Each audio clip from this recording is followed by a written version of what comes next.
Acompáñame en un vuelo de 16 horas hasta llegar a Japón. La primera escala fue en Doha.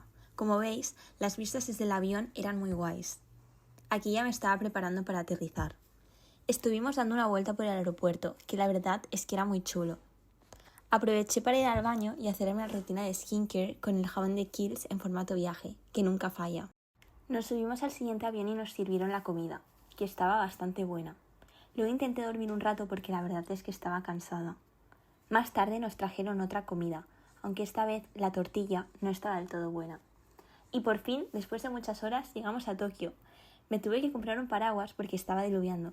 Para cenar acabé en un italiano. Bye.